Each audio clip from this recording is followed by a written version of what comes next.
What is up, Jaboni JJ back here from Run Pure Bets, talking a little MLB. First time of the season, at least for me. I'll run through the games like I usually do, and I'll give a few pointers before I even touch on the games. But fun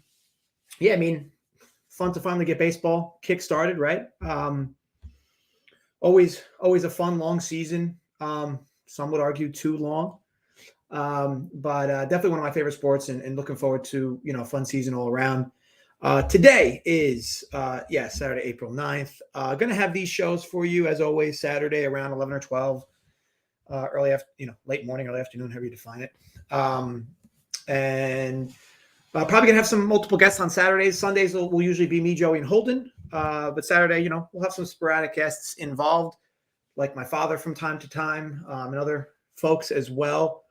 Looking to keep things rolling. I will say, I will give a few pointers before I touch on these games. Look, it is very early in the season. I think any, question of objective edges, you should kind of discount those a bit, right? I don't know how in this stage of the season you can honestly believe you have objective edges on lines at a massive way or massive value, if you will. I think that, you can have, little subjective lines. Like you could take what you have in spring training and try to apply it to now. I don't know how relevant that is.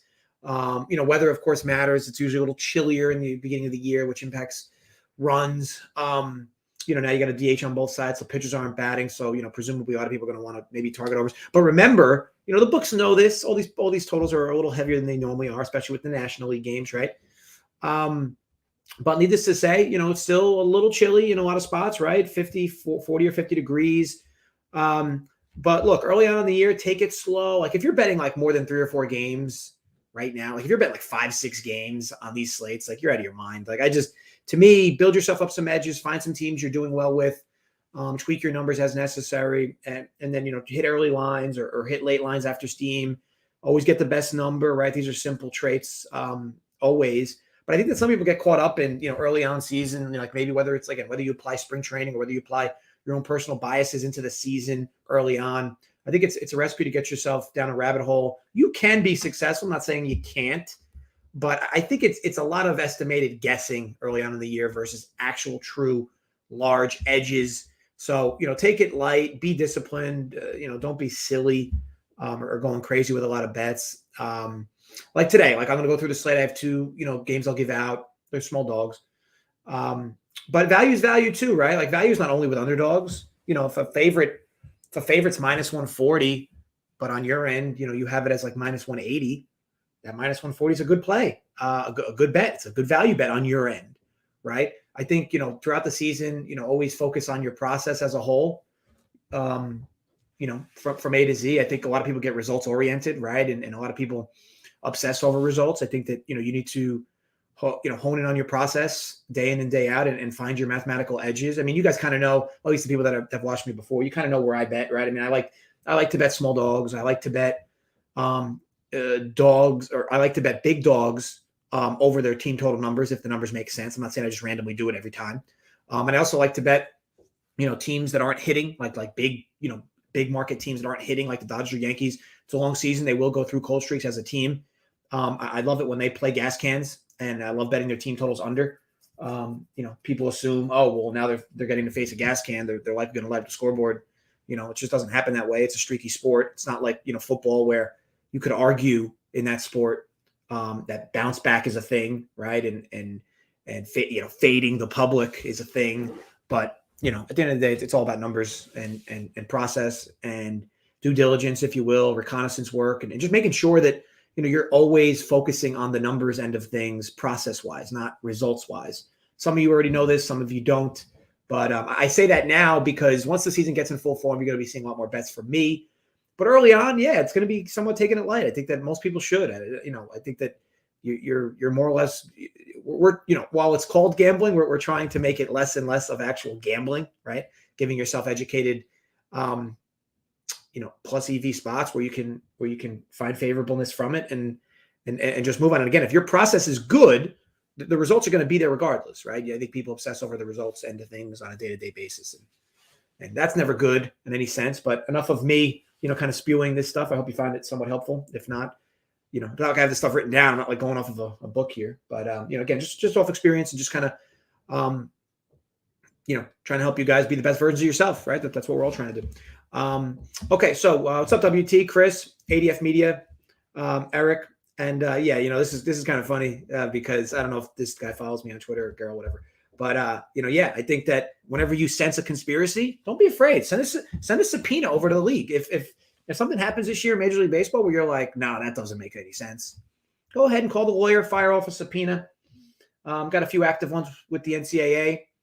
If Duke won the national championship, I mean, oof, there would have been a lot more subpoenas over to the NCAA. But needless to say, let's talk through the slate. So first game up, Rays and Orioles, Drew Rasmussen versus Jordan Lyles.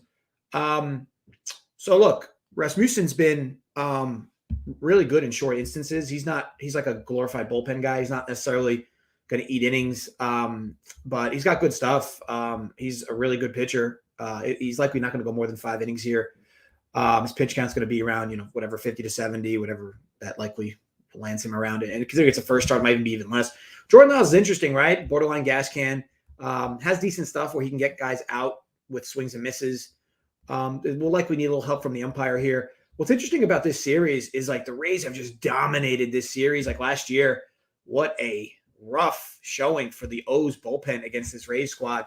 Now, granted, it's a new year, maybe knew them, maybe not. And yesterday with McClanahan, I think that's who pitched yesterday. He just like has the O's number, which is really interesting because the O's have a lineup that can really do work against, left-handed pitching. Today they're not going to get that, and they're going to see a bunch of different arms for the Rays. Look, the total's 8.5. I think I'm seeing 8.5 still now. And Tampa Bay is a pretty big favorite. It's going to be a stay away spot for me. You guys will see me very often this year, especially against left-handed pitching where the numbers make sense.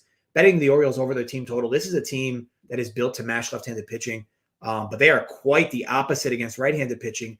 However, in games like this, the O's team total is what, 3, 3.5. They can accidentally get over that number.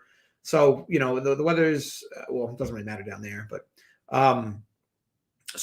with weather not being an impact to this game at all, it's a big stay away spot for me. I'm not, as you guys know, I'm not really a run line guy with home teams. I like getting 9 at bats. If I bet run lines where I'm laying a run and a half, I almost always do it with road teams. At least I know I get that 9th at bat, and I know it doesn't really matter in short samples, but it promise you it will matter over the course of a season, especially if you bet a lot of run lines. So just some 2 cents there. But as for this game, look, Lyles is very liable, no pun intended, to go 5 innings, 1 or 2 earned with like 6-7 Ks. But he's also, liable to do the exact opposite, 2 innings, 7 runs. This Rays team has got a lot of pop in it. It's a good lineup today as well. And on the O's end, I think this O's team is gonna win as many games as their bullpen can keep them in. Because that bullpen is rough, and their starting pitching is also rough. So they're likely going to be another tough year for the O's unless something magically changes. But this will be a stay away spot for me. Next game up, Tigers White Sox is going to be a best bet for me. I do like the Tigers money line here. Let me just see what it currently is. I debated on going first 5, but my concern was Dylan Cease could pitch really well here, and I'm not in love with that aspect of it. So it's plus 115. So I got it at plus 120 a little earlier, about 2 hours ago for the Rumpier crew. 115 is fine. Unless you get out like FanDuel at a different price. I'm not going to sit here and sift through a bunch of prices for you on the show. Oh, look at this. Mangone wants in, folks. All right. You want Mangone in? All right, Mangone. I'll call your bluff. How much you guys want to bet he doesn't even come on the show? So sorry to interrupt this show, but Mangone always gives good perspective. I'll pop him in. Hold, please. Travis is way down the conversation list. You hate to see it. All right, so Travis, you have the link. Feel free to fire him whenever you'd like. Okay, so this game, what's up, Leroy Bart? So this game in particular, the reason I like the Tigers is pure value spot. First of all, that win yesterday was kind of heroic on their end. I always like that. I think people take the opposite approach, right? Like a team wins in that fashion on a walk-off. It's like, oh, well, they're all the emotion, maybe they're in a different mental state. No, that's a nice carry momentum win into the next day. And what I will say is that the White Sox, who have one of the better bullpens in baseball, used a decent amount of that pen yesterday. They're good pen anyway. I mean, Graveman, Bummer, and Hendricks. I mean, Hendricks, I can't see any way he pitches today. 34 pitches yesterday. And look who it is with the dim lighting. Let me even myself out with you here. What's up, Travis? Dunkel, first of all, you're talking shit about my and he's muted. You know when he comes on the show and he's already muted? You just hate to see it. How am I muted? Oh. And now he's gone. I mean, you know what? He's taking a breather for a bit. Okay, so in this game, and I'll get Mangone's perspective in a minute. But for this one here, again, it's more of the reason why I want full game versus first half is primarily because I think that there's a good shot Dylan Cease pitches well here, which it's not like a hot take, right? And I think that the strength of this game is going to be on the bullpen side. I think that Detroit, whose bullpen isn't great to begin with, but they're not going to see the White Sox best arms today either. And they did a work against their best arms yesterday. So at a dog price, I feel like this game's a borderline coin flip because I also like Casey Mize. Like Mize is a good arm. Overall, I think there's a little too much respect here for the White Sox in this spot, like the dog number on the Tigers. So that's what I bet. Mangone, how are we? Can you hear me now? Are we good? Can hear you. Okay. Well, I had to change stuff up with my setup, and I didn't plug the mic back in because I haven't done a show in a while. But you are talking shit about the White Sox for one. That's hurtful. But yeah, they have not looked great to start the year. Only been one game. I hope they can turn it around. DFS, I'm playing the early slate. I saw you were on Twitter complaining about the baseball prize pool. So on that one conto, that one 11.7K entries, that prize pool makes no sense. I'll be honest, Megan. When I maxed out the other one, the 333, I think it's whatever it is, 333, 222. I mean, they always don't make a lot of sense. But I will say, like, the Tigers are like kind of this they're like this like team I think people are betting on this year to like be better than they were last for sure. So it definitely I know DFS wise I'm looking to stack up the Sox a little bit but because the prices aren't bad on some of them, but I don't hate your Tigers bet. I'll say that. I definitely don't like the first five that you were talking about. I know you're not doing it, but like first five is just like a disaster situation, I think, with, trying to go Cease first Mize. I think that's like the problem. And if you're going to get like the Tigers bullpen is just bad in general, right? So like it doesn't matter who they tried out there. At least your White Sox, you're getting the bad bullpen. So I don't hate your bet, but I got some bets that I'll give later on for sure. What games have I missed so far? You talked about only Orioles Rays. You want to give any perspective there? I assume the Rays, from a stacking perspective, DFS are going to be quite popular now. Yeah. I think DFS wise they'll be a little popular. That's like the two teams I haven't really looked at too much, but I'm kind of just diving in now, like DFS wise. It's like Sox and Rays are like the two teams I'm considering right now, but like I know it'll probably develop as I keep moving on, like trying to figure out what the best thing to do is. So so far it's been a good start to the DFS season for MLB for me. So just gotta kind of keep it rolling, and betting wise, not too bad to start. Again, it's early, right? We got like 162 games for each team, so we got a long season to go. Oh yeah, for sure. So I guess we'll slide to the next game. Twins Mariners, Sonny Gray, Logan Gilbert. Gilbert got a lot of praise last year. Had a really good start. It seemed like he kind of fizzled down the stretch, but. Definitely a good young arm for Seattle. And look, Seattle, as a kind of closeted Mariner fan myself, this should be a decent season for them. I don't know if it sounds too aspirational, but this should be a decent season for them. They made some decent improvements for sure all around. But as it relates to this game, man, any major thoughts? Twins, I would figure, would be another potential stack of some folks. But what are your thoughts here? Yeah, the only thing, like, I was looking at this game and, man, like, these are both, like, two solid pitchers for sure. And, like, is Logan Gilbert a guy you really want to target? Like, that's the only like concern I have. So like, I think Sonny Gray is another guy. Like, I don't really want to target him. Ground ball pitcher, right? Guy that's good at kind of making sure he doesn't get hit up too hard.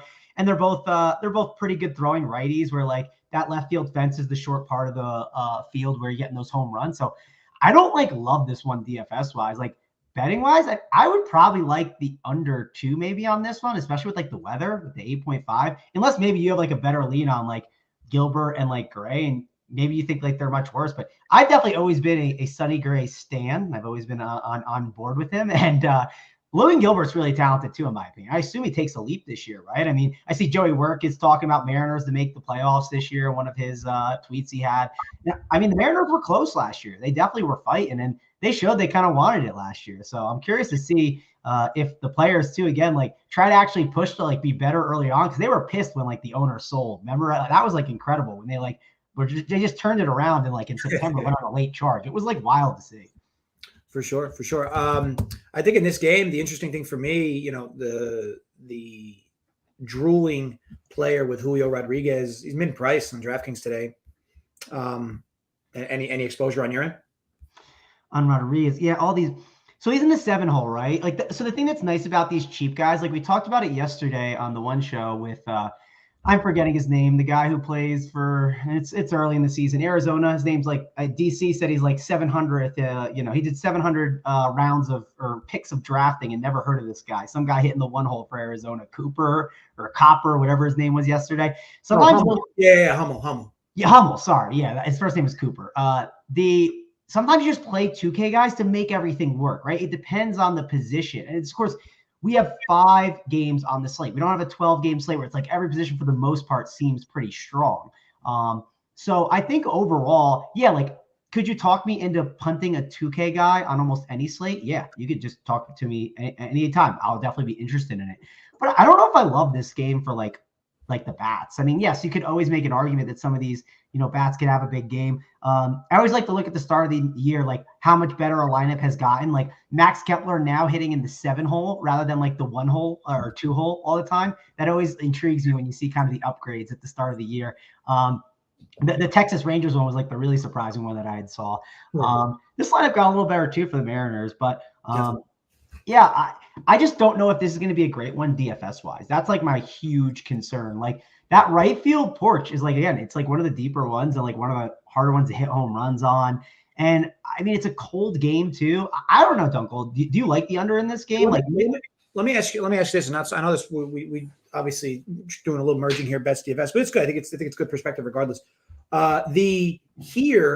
So for me, like I look at the slate. I mean, it's like any DFS slate, right? It's a 5-game slate. Tampa's going to see a lot of ownership. Milwaukee righties are likely to see a lot of ownership. And I guess maybe some Cardinals bats because Mitch Keller is so volatile. I think there's, and with how jacked up some of these prices are with the Twins bats, like outside of Arraez, I mean, you might get a decent leverage play with the Twins today. Just because I think that I want to be clear, they're going to see ownership, but the fact that it's 5 games, I think that a lot of people are going to navigate towards the Rays, Milwaukee righties. You can correct me if I'm wrong, man, or you think I'm wrong, man, going, but I think like a small slate like this, do you think the Twins might get less ownership than they maybe should? Because of course the White Sox are going to see some exposure as well. And do you take that into consideration at all? Like, what do you think some of these Twins bats, like Carlos Correa, what do you think his ownership is going to be today in the 3 hole? Let me pull up shortstop real quick to check.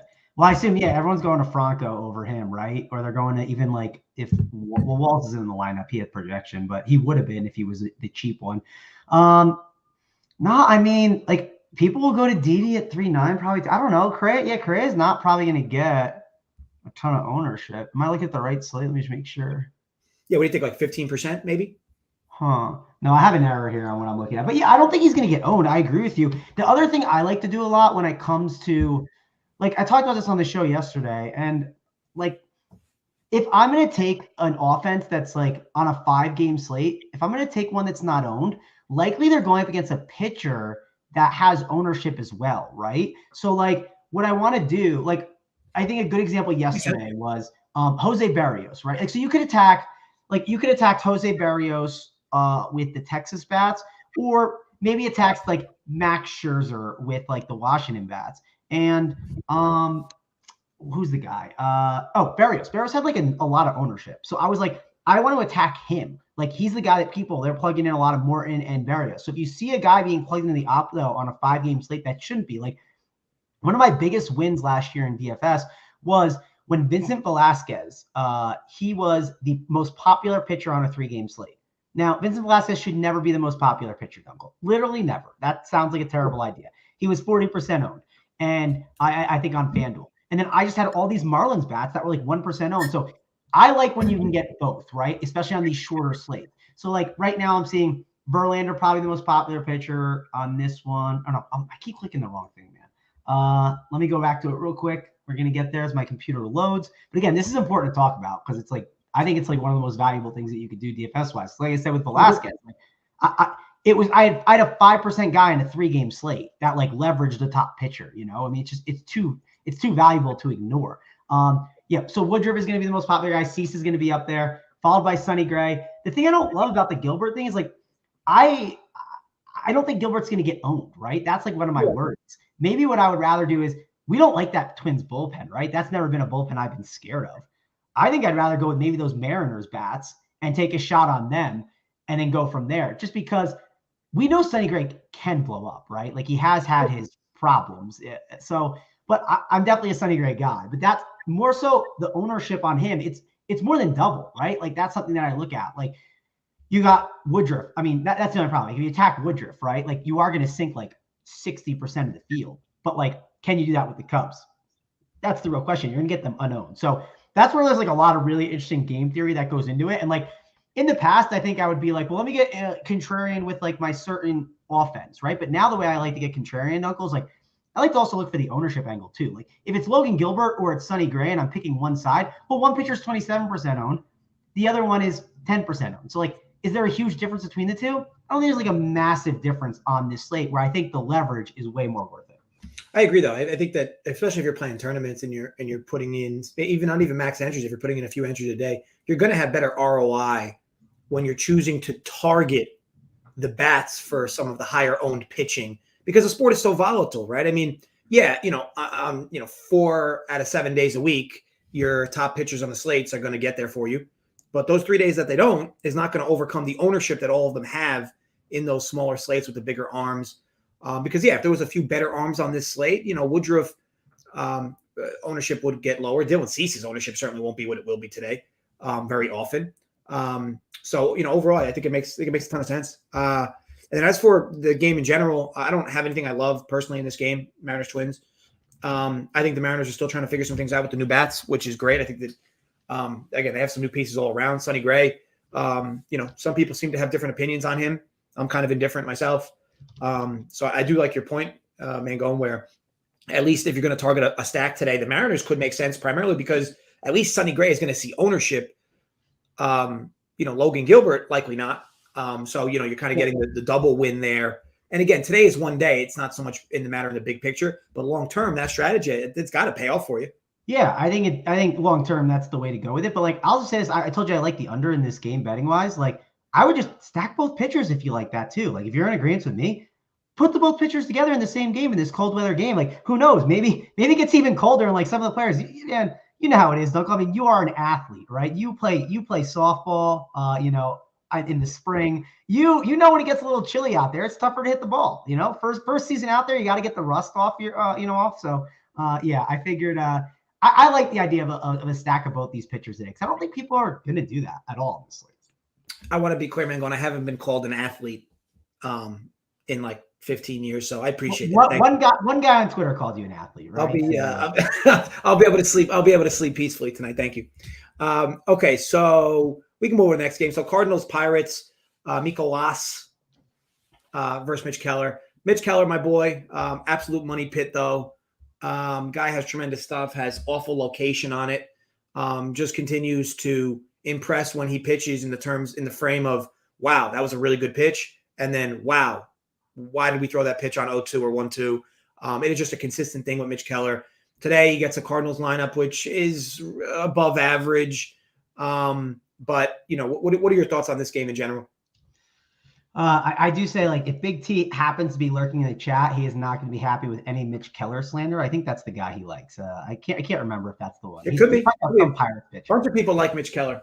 Yeah, he's probably is. He said he did some tweet like about a Pirates pitcher, like that you can't jump on, like, the wagon's closed, no one's allowed on anymore. But Keller, I've definitely played a little bit in DFS. He's 6'5". One thing to mention too, like right early in the year, and this is good for this is a good mention for K props. This is good for betting in first 5 innings. Like some of these guys are not as stretched out. So like sometimes these cheaper pitchers make some more sense because of that alone. Sure.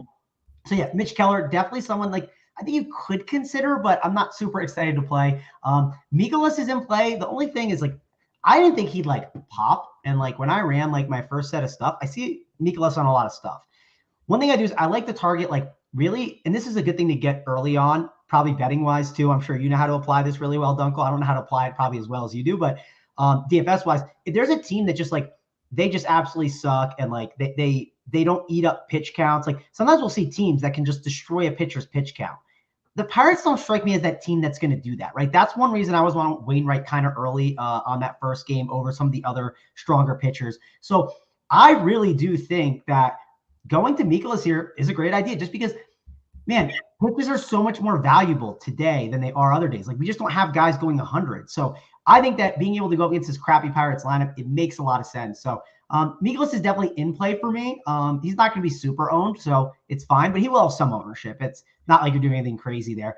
Cardinals did go off that first game. The other thing too is like I hate jumping on a team, and maybe you have a different perspective because you talk about streaks all the time. I hate jumping on a team after they just put up like 12 runs. Like maybe that's a bad take. I don't know, but it's hard for me to go back and do that, especially when like I'm not trying to attack Mitch Keller here. Yes, the bullpen though, it is probably not as great now, right? But again, that Pirates bullpen isn't good in general. So overall, I think that Cardinals are probably going to roll here, though. I think Mikolas is a good option, and he's just good at limiting the damage and not getting blown up. So I think he'll do pretty decent here.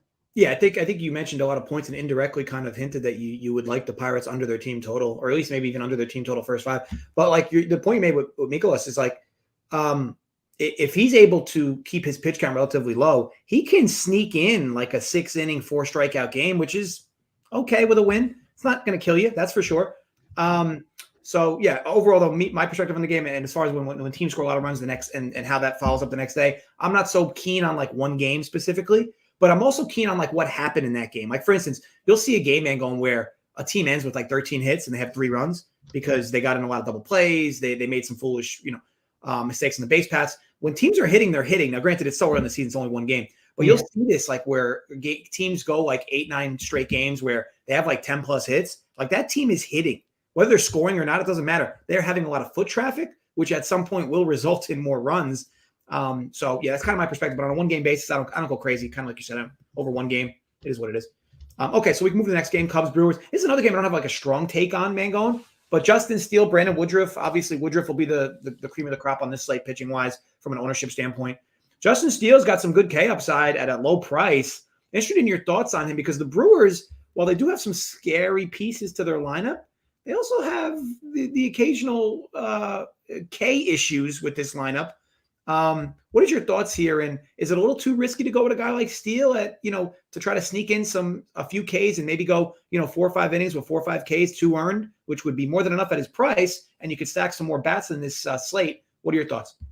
Yeah, if you do it, I kind of like doing it maybe with Woodruff, just because you're hoping like the game is just like cold, right? Wind ends up blowing in. I know it's like, I don't know exactly where the wind is blowing. And like, listen, I'm not a weatherman.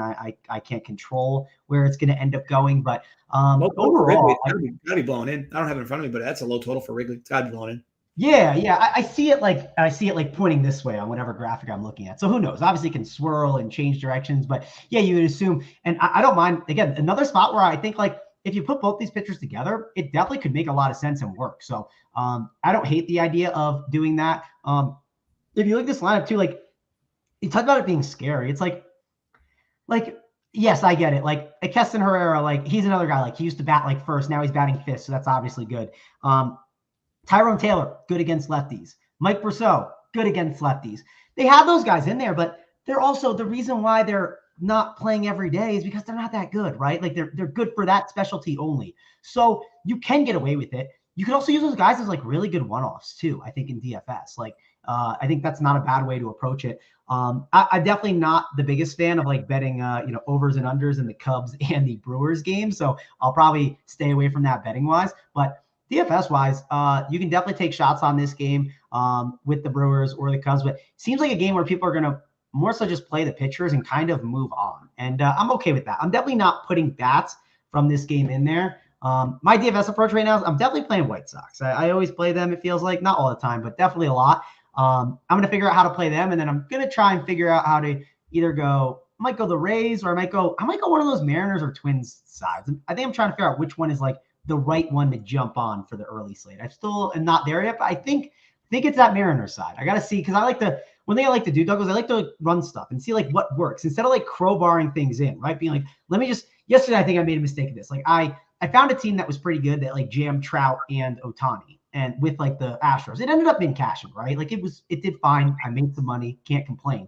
But I did feel like I kind of like, when I was looking at teams, I had a lot of Angels teams that were popping up, and then I just like tried to find the one that crowbarred Mike Trout and Ohtani in there. And like, don't get me wrong, it was a good team. I didn't pick like a bad one, but like I do sort of think I forced it a little bit. But yeah, it's fine. Again, I made money yesterday. We do this all the time. Like we make mistakes and then we're like, oh man, I should have done that. Like sometimes you probably like, I bet you have like a 4-0 day, and then you're like, oh, I should have made that bet too and that bet too. Like you just can't complain about it too much.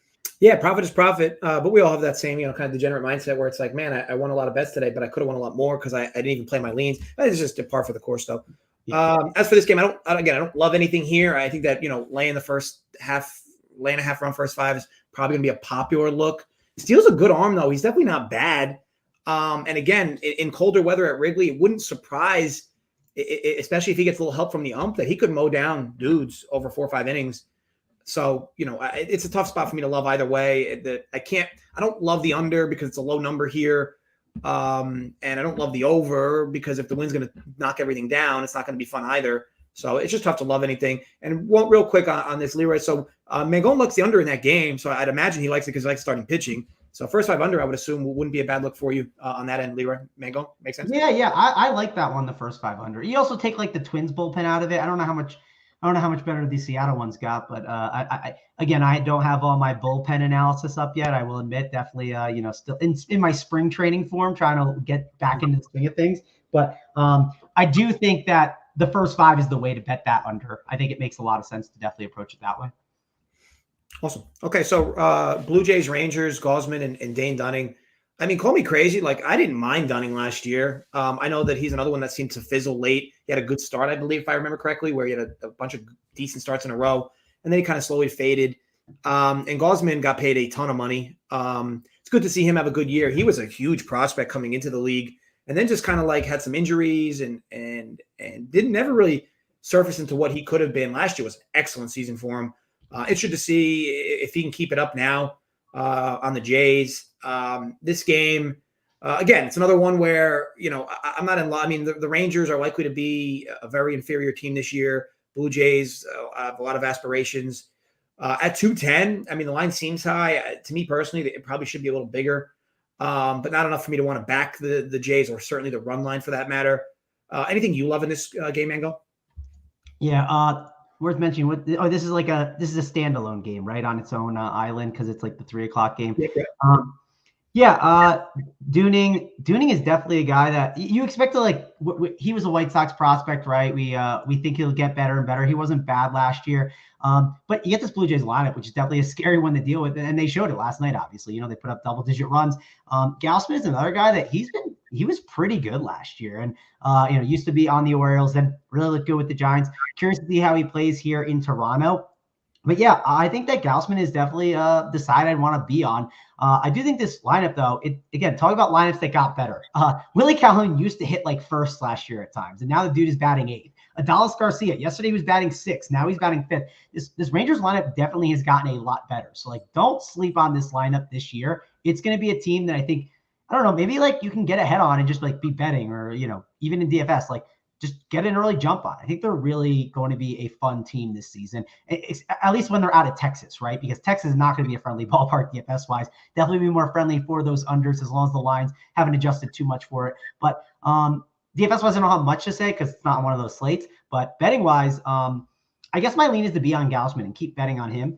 It's early in the season, so I don't know what Dunning's progression is going to be. It's either going to go one way, though. This is like the year it feels like it either goes up or it goes down, right? It's got to go somewhere with him. We've kind of been waiting for him to pop. So my approach would likely be, though, to just jump on Gausman. He's a guy that normally has he normally can go pretty long. And with the way the bullpens were yesterday, with that way that game went, maybe you want to have a guy that can go a little bit longer today.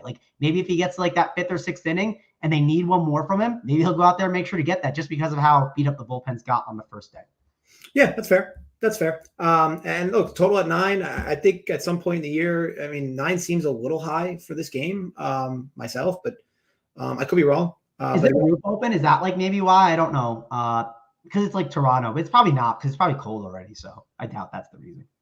Yeah. So I don't love anything about this one either. So I guess we could just slide to Yankees Red Sox, which is a pretty epic game yesterday, right? And here you have 2 decent pitchers going at it again, Severino and Nick Pivetta. Look, I've really never been a true Nick Pivetta guy, a guy with a typically above average strikeout rate, but he gives up a lot of runs. However, last year he had a really good season, I felt. And, he limited his walks. Walks has always been an issue with him.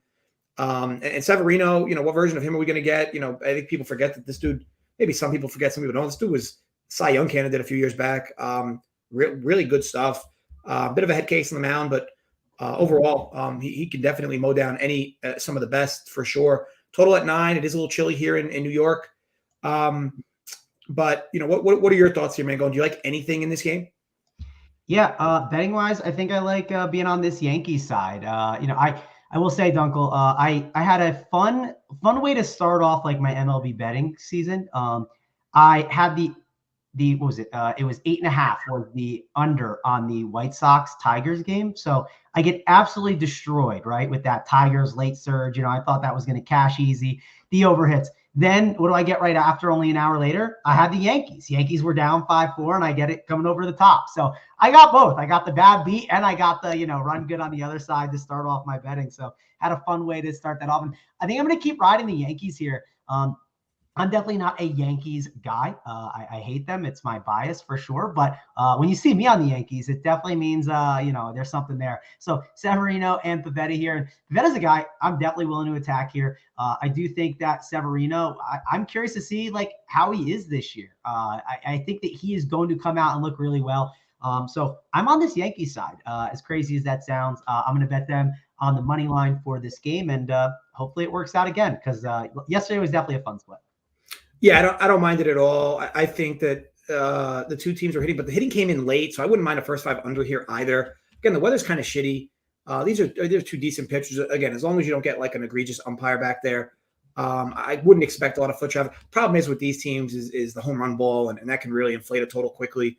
But again, but they can also just not hit anything, right, Dunkel? That's the other way it can go. Have you ever noticed this? This is a question for you betting wise. Do you ever sometimes take an alt line because of how a team is, right? If you think that total is a bit inflated, and I know you're probably more of a straight better in general, but would you ever maybe move it to a 7 or a 7.5 from the 9 if you think a team is cold or something like that, or the weather's in your favor where you just think it's already a tad too high and you're trying to grab some extra juice?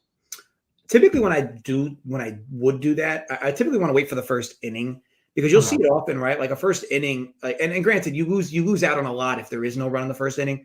But if you get between the top of the lineups from both teams, if you get 1 or 2 runs or a walk and a blast, you're just at a really disservice on that bet in general. But I do really like to, if I'm on that spectrum and I don't want to bet it pre necessarily, I do like to wait. If I can get past that first inning, I do feel a lot more confident about the bet, even though I don't get the better number from that point.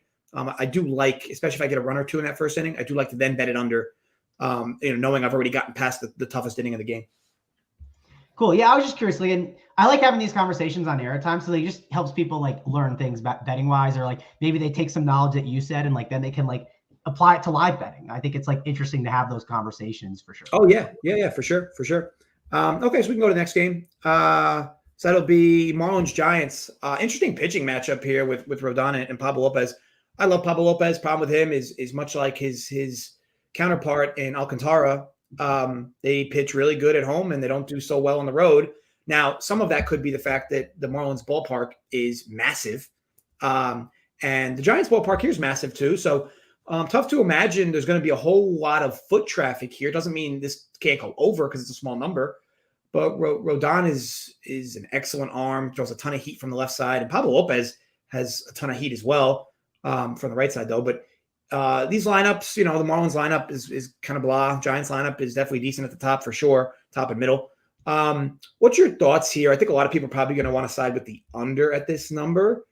I would think. I mean, if people aren't betting the under here, I would be a little puzzled because I would think 7.5 would seem a little big here, especially for the first 5 of probably 4. But what is your thoughts here, Mango? Yeah, and this one on like any of the DFS slates, so probably not too many big thoughts on this one. I was definitely today years old when I learned that Carlos Rodon is now in the Giants. So I don't want to give too much info here because I'll admit the Giants is not a team I paid attention to or looked at. The Marlins, like they do have Jorge Soler at that one hole, right? That is going to be fun to see DFS wise, I will say, but not a game I typically even mess with DFS wise too. Like I typically see like that Giants stadium, and I'm just like, it has gotten better. It's not a park that I completely ignore, but it definitely is a park that I normally see. And I'm like, I'm not too excited about them. The Giants offense was fun last year, though, DFS wise. And a 7.5 total feels like, Dunkel, that feels pretty low for a team that has crushed the ball like all last year, right? And what much has changed with this offense? It's still a pretty strong offense. They just added like a 4-hole hitter and Jock Peterson. I mean, people made fun of this team last year batting Darren Ruff in that 3-hole a ton. And I wouldn't be surprised if he's batting the 3-hole here again today. So overall, not a game that I'm like super excited about, but like when I first see it, like, I don't know, I feel like 7.5 feels low just because, again, this Giants team, man, they're definitely going to be still a good team this year. Yeah, I agree. I think that, the Marlins hopefully have a little better season than last. They have good pitching. Hitting is the problem. And the Giants should be able to parlay what they did last year into this year, having another good season. They should. Yeah, that hitting could definitely improve though. Like the addition of Avisel Garcia and Soler, like I talk about this, like you saw Miguel Rojas some days, like batting like towards the top, right? And like now you're not going to have that, like so he's in the 6-hole now. I don't know. I'm curious to see how this Marlins team progresses a little bit and see if maybe they make a couple trades like towards the deadline and start pushing, but definitely not the year to do that because that East is like loaded. Like that's definitely not the year to make that push. Probably just keep developing one more year and then see what happens because. Like I'm a Mets fan, and like I am kind of worried the Mets will have their troubles making the playoffs because the Phillies and the Braves, they're not going to be easy to pass. And there's only 2 wild card spots. There's one spot for the division. Then you got to compete against all those other teams. So definitely going to be a tough division this year. No, it makes sense. Ton of sense. Okay, Phillies Athletics, Kyle Gibson, Cole Irvin. I didn't mind Cole Irvin last year. I just felt like he had a little too much Jekyll and Hyde in him. And look, Kyle Gibson, tremendous season from him. A guy that barely tips 90 on the fastball. Just incredible the way he's finding ways to get guys out. Just a tremendous location pitcher. The DH makes a big difference here, right? Because this one would be played, obviously, National League Park pitchers. But the DH definitely changes things up here a bit. Total 9.5. It is not very warm in Philly. As we know, that park, when it's warm, that ball carries as one of the better parks in the National League, almost like Cincinnati's. And, of course, I'll just rule out the Rockies field in general. But here, anything you love in this spot? I would think, again, I would take another total. It's probably a bit inflated. But what do you think here, Mingo?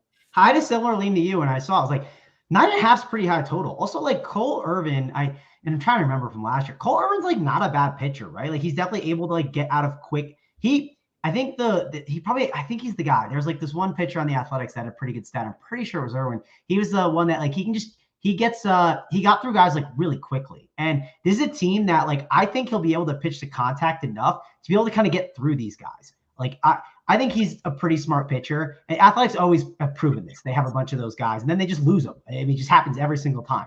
And I think that this is going to be a game that the under is good at 9.5. I like the call on that, Dunkel. So that was my first initial lean when I looked at it. I was like, yeah, this kind of makes some sense here. And of course, people are all on this Phillies offense and they love them. And, they looked a little good yesterday. Obviously, weren't just like smashing the ball like, the Blue Jays did and the Rangers. But definitely think that this is a spot, Dunkel, where I like the under.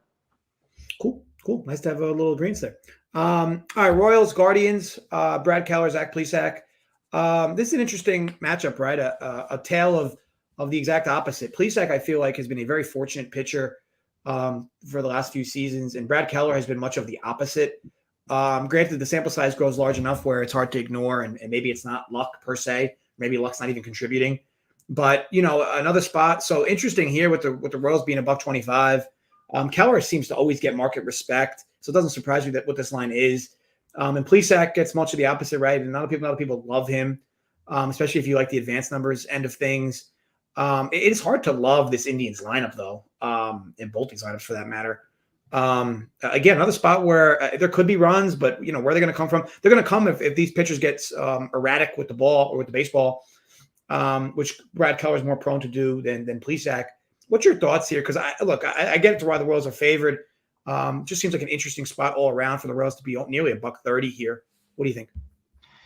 Yeah, I'm not super excited about this game. I was also going to ask you who are the Guardians, but yeah, we're stuck here with this team. I don't love that name. I don't think it's great. Do you have any takes on that, Dunkel?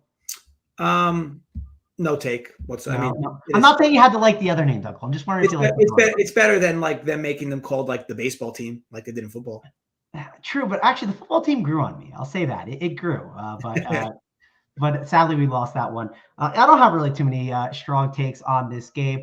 You don't have to bet every single game on the card, right? So like, I don't know. I think it's better to stay away. I'm excited to watch this Royals team though. They got a lot of speed. They're going to be like I think they're going to be a very fun DFS team, and I think it'll be a fun team to watch too, as well. At least from the batting perspective. Like, I'm not excited about any of these pitchers. I'm not grabbing a ticket. I'm not getting in my car to drive to Kansas City to go watch like Brad Keller pitch. So, yeah, not super excited about this one. Okay, cool. Yeah, we'll move on to the next one. And now we're on the night game. So Nationals, Mets, Chris Bassett, just Joanna Don. I don't know much about him specifically. Bassett, we kind of know what he is, right? Had a decent start to the year last year again. But again, another pitcher that kind of slowly fizzled after his really good start to the year. Mets being $135 here, you're probably not going to catch many opportunities where, a team like the Mets is going to be this small number, but it's a road game, or this small number versus a team like the Nats. But, it is a road game. I would probably say there's some value on the Nats. It's just so tough to back this team or love anything about this team. And again, you're talking another park that plays well to hitters in warm weather. It's not warm today. So 9.5, but this would be a total where I wouldn't mind runs to be scored. Because I think first with Bassett, you could definitely get to him, and Adon, I would assume, is not an ace by any means. So I don't know much about him, so I'm not going to try to handicap this game in every facet. But is there anything you like here, Mango? Maybe it's a little Mets bias, right? But I like Bassett too. Like I've been a fan of him. I'm excited the Mets got him. Not saying he's an ace, but I think he's a really solid pitcher. And you're betting against a guy like that we don't know that much about. I'm kind of okay just betting against him here. The only concern I have, and like, you don't have to bet this yet. I think you could wait a little longer. Like, watch this weather, because like Nationals can always pull some funny stuff with weather. You just don't know. So that's something I would want to watch as well. Yes, you do get refunded if like they like take it away before the game, but I don't know. Washington's just always weird with weather, so I'd want to monitor that kind of before I made the wager. And it's definitely hard to like make a decision on weather this early in the day. So that's something I would definitely be kind of tracking a little bit. But I don't know. I like the Bassett side for sure. I think I'd be betting the Mets here if I have to pick one. Not something I'm like jumping the bet, but I think there's a couple coming up that I like a little more. Cool. Braves, Reds, Kyle Wright, Vladimir Gutierrez. Gutierrez has some really good stuff, right? The dude can really pile up Ks when he's on. And Kyle Wright's just the guy who gets outs. Another heavily favored Braves team. The Braves looked really good with the sticks yesterday. Do they keep that going or keep that trend going? There's a theme with these National League parks on the East Coast that just the ball carries in warm weather. And on the Reds end, you can't like hate what you've seen from them thus far, and you're hoping that they have a little better season than last. But this team isn't like practically a full blown rebuild, right? I mean, for the most part, it seems anyway. So there might be a time later in the year where we might look at these games and be like, the Reds are just going to be consistently big dogs. But overall, what's your take on them? I guess as a team and this game in general. Yeah, I mean the Reds definitely, man, they could end up being a disaster at some point here. I kind of like the under here, Dunkel, though. 9.5 feels high. It's definitely cold enough out there, right? Where that's at least nice. Braves Park can play more like a hitter's park, but more when it's hotter. So that's obviously nice, something that's playing into our favor. Just 9.5 feels really high right now. I understand like this Braves offense is really good. I totally get it. No disrespect to them, but Gutierrez is not a bad pitcher. He can definitely be on at times. So, and Kyle Wright, like, I'm not saying Kyle Wright is some ace, but I'm not scared of this Reds lineup. So I don't know if it's the lead, might even be the best bet. Like, I definitely really like this under here. 9.5 just feels very inflated. Feels like everyone's pounding the Braves, right? Oh, the World Series champs, blah, blah, blah. Yeah, you know how baseball can work, Dunkel. Teams easily, World Series champs, they're so great. They could easily go out there and just put up an egg. I'm not saying they're going to put up an egg. They could put up 8 runs, and it could be 8-0, and we still get it home. So I think there's a lot of ways that this can go right. So that's why I'm going to be on this under here. No, like it. Like it a lot. Dodgers, Rockies. Dodgers are probably one of the most popular teams all year for obvious reasons. Herman Marquez versus Gonsolin. Now, Marquez has always been a pitcher a lot of people like. I'm a fan of him personally. A lot to ask of him in this spot, though. Weather, as you should know, Mangone, relatively warm out there. So what's your take here? The total's 11.5, which feels like they'll be much higher later in the year here at Coors with no more pitchers batting. But what's your take here? I mean, to me, I wouldn't mind betting the Rockies over their team total. I'm not a big Gonsolin guy, but the Dodgers pen's good as well, and the Rockies lineup is blah, or will be blah most often. So anything, you being a hometown guy out there, what's your thoughts on this one?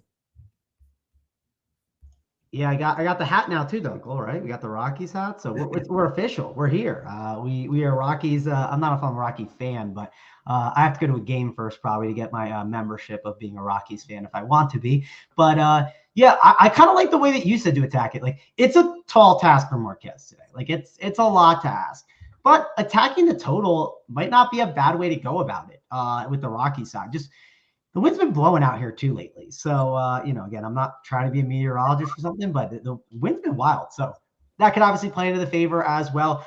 This Rockies lineup, not great, but yeah, I mean, they added Chris Bryant. At least that helps a little bit. We don't got Connor Joe batting first or second maybe today. Maybe we got him batting a little further down. I like your approach, Dunkel. I'm not super high on this game. I don't typically bet like Rockies like totals that much because like who knows with Coors. And if I'm gonna do that, like I'm either just gonna go under on the field DFS wise to like eliminate a lot of people, or I'm gonna go over on the field to try and just beat everyone up. But I kind of like your approach with that Rockies team total, Dunkel. Do you have anything else to say about this game that's interesting? Because I do think that's not a bad way to approach it.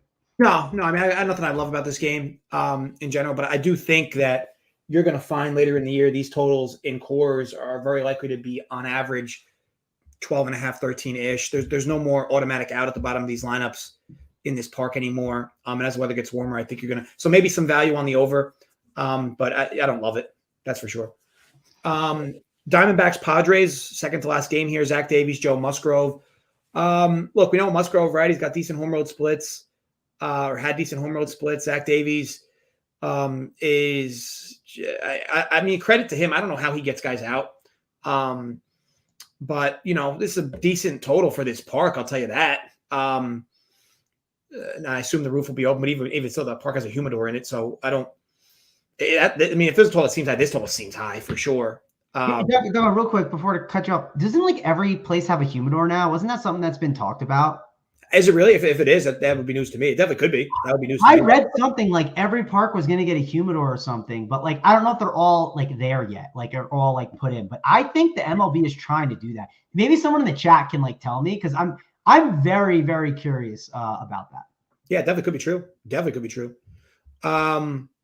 Yeah, so on this one, I don't have anything I love in this game. I think, like I said, Musgrove is very volatile when he's on the road, so I don't love the Padres here. And Zach, I guess that's probably why the total's high. I mean, Musgrove's vulnerable on the road. Zach Davies, because to me, I mean, out of the books, I would probably mark this total at like 8.5, 9. I wouldn't put it 9.5, but there is some volatility here with both these arms, so I could see it. Yeah, one thing I haven't talked too much about is like DFS in these later games and the way that I kind of be approaching it. But it's a core slate too, right? So like 5-gamer, definitely can't ignore that. It's like a big thing. Like, a lot of ownership could be on the Dodgers, like Dodgers and Coors on a 5-gamer. Fading that could definitely help you out a lot. I want to know what the ownership is. It's probably more of like a later question, but the games aren't that sexy, like I think too later on. Like at least for me, like I'm not as excited about that Braves side. Maybe people do jump on that, and that helps the ownership out a little bit. You have like a 5.44 implied total for the Braves. That Dodgers one is at 6.30. And this game, Padres 5.3 on their side, which like that's pretty solid. And you can attack Zach Davies, but we've also seen Zach Davies like get attacked and it not work out a ton. So I kind of want to know what ownership is there for DFS wise. Obviously, this is a really good, not really good lineup. The top of the lineup looks really great. And then it just falls off like Hosmer, Profar, Myers, Abrams, Nola. Like if you need a cheap guy and you're trying to help make like this Dodger stack work, Zach Davies might be it, right? Like it could be the guy to go to at 6K. So it's definitely something to think about on the slate. I won't completely write him off. Musgrove, great pitcher, 9.4K. Again, he's kind of pricey, but if you can get him in there and go up against guys like Dalton Varsho, like that sounds like a good approach to take. So I like the pitching more than the hitting, I think, in this game if I had to be on any side, just because not super, Musgrove, I think, is a really good pitcher and get the job done. And like, I wouldn't be surprised if Zach Davies, takes his magic wand out and spins it a little bit and just kind of fights his way through. Not saying he's going to go out there and throw like 9 Ks or something crazy like that and throw like a no hitter, but I do think he can just kind of find his way through this lineup. That makes sense. Okay, let's last game, right? Yeah, Angels Astros. So Noah Syndergaard, Justin Verlander. For me, this is an Angels spot. Got them plus 100 earlier this morning. I know that I bet the Angels yesterday, but I did bet the Astros the first game of the series where they won. Astros, is they going for the sweep or they're going to play again tomorrow? They probably play again tomorrow. I'm sure they play again tomorrow. To me, it doesn't matter as much. I just think it's a value spot. I know the Astros were hitting, but the Astros runs really came in one blow-up inning yesterday. Like the bulk of their runs, 8 runs, I think, 8 or 9. Yeah, for me, I'm going to go right back to the Angels here. Look, their lineup, they're not, and they started to really get the sticks going a bit yesterday, which was promising for me. That was more my concern when I bet them yesterday, that they wouldn't get the sticks going. They did. Their pitching kind of blew them up. Look, Noah Syndergaard, who knows what exactly we'll get from him, but I could argue the same thing with Verlander. Like Verlander coming into the season was like 20-1 to win the AL Cy Young, which he could. It's just that number seems like ridiculous. That seems absolutely absurd, Uncle. Like ridiculous. Like, how old is Justin Verlander? Like, when have we seen a Cy Young winner at that age? Yeah, I mean, and look, he could win it in theory. It's just like that number just seems ridiculous at 20. Yeah, and I can beat title in hoops playing like the 3 dribble rule. So yeah, for me, again, another value spot. I'm getting the Angels at home. When this team gets going, you're not going to find many times where this Angels team is an underdog at home, especially with a guy like Syndergaard on the hill. So for me, and the Angels, I'm not going to sit here and argue they're hungry for a win. I don't think that matters in baseball. It matters if you're hitting, and at least I saw the Angels get some things going with the sticks yesterday. I don't love their bullpen by any means, but they do have some decent arms. And I think if this game can be close late, I like the Angels even more. The fact that I'm getting them at a small price at home. So that's my other best bet from the show. Thoughts on that, Mango? Yeah, what was it again? Sorry, I'm finishing up some DFS stuff. What was it again? I know you're on Astros. Angels at plus 100. Let me just see what it is right now. Oh, okay, you're on the Angels side. Yeah, What do we really think? What do we know what like Noah Syndergaard is? Like, I looked at this like night slate real quick like last night, and I was like, Noah Syndergaard, what am I going to do with him? So like, what's your actual thoughts on him? Because like I think we know what we get with him, right? He's the flamethrower. And he typically has walk issues. You can run on him at will. I'm interested to see how he performs, though. I just think there's question marks about both pitchers coming in. I think that I would have questions on Verlander. Of course, we have questions on Syndergaard. But I'm interested to see, what we get from both of them, especially after the run explosion yesterday. So, needless to say, to answer your question, I don't fully know. I just know that this team later in the year will very likely, rarely be a plus 100 dog with Syndergaard on the mound in Los Angeles. So for me, I think there's some value there on them. But other than that, that's kind of my stance. I don't think you can have like hard stances this time of year in baseball, but that's kind of my stance on this game. Oh, agreed. Like one reason I kind of want to come on is like talking through this is helpful for me. It's helpful for you. And like, we're all trying to get better right now early on and like figure it out. Cause baseball, like, remember, like DFS wise, don't be like the guy who's like, there's no doubt like this team is going to win it. I'd be like, there's no chance that like the Cardinals are going to lose today, right? Like they're playing the shitty Pirates. There's no chance they could lose. It's like the best spot. Like just don't think in that way. It's like a bad way to think right now, for sure. But yeah, I kind of like your call. Again, like you're kind of talking about like, when are you going to get the like Noah Syndergaard at that money? I think that's interesting. This could segue into talking about how great our UFC show is over at Run Pure Sports. This could also segue into, and don't make fun of me, Joey Work, what I'm about to say, but I just looked at the UFC card, and I don't know that much about UFC. I'm not saying I'm any expert, but I was like, Gilbert Burns is 4-1. That's kind of crazy. Now I've read up on this other dude, like Chiminov or whatever his name is. He's like an absolute animal and like literally will just kill anyone. So not making the bet, but it's one of those where you're just looking and you're like, Noah Syndergaard at that money, I'm not going to get that much this year. Like, I don't hate sometimes taking that approach when you're betting because it just feels like that's when you sometimes see some value on things, right, Dunkel? I mean, is that like an approach that you think about a lot? Yeah, I think value comes in all forms, right, or many forms for that matter. And no, I don't argue that point at all. I can't. Cool. Yeah, I mean, I just thought that's something I thought of that recently UFC wise I was talking about. And then I talked to some people about, and they definitely like didn't talk me into betting it, but it was just it's a similar approach that I think through a bunch as well. Like I'm like, okay, like what are we looking at here? When we see like value, like what does value look like? And sometimes it's like you're just not going to get this price. And despite the matchup, it's sometimes worth just jumping on. Sure. No, I can't argue that. Real quick, DFS wise, I definitely like this game. Like, I think this is a good game to game stack. I game stacked this one up yesterday. Probably going to look to game stack this one up again. And don't mind doing it more so on the Angels side, like maybe going the other way this time. So I'm definitely going to be looking at them. Love it. Love it. Yes, that wraps up the show. I hope all of you found it somewhat helpful and informative. Mangone, thanks for popping on, talk a little DFS and some bets. As always, folks, gamble responsibly, stay safe, and yes, run pure. I'll see you guys tomorrow.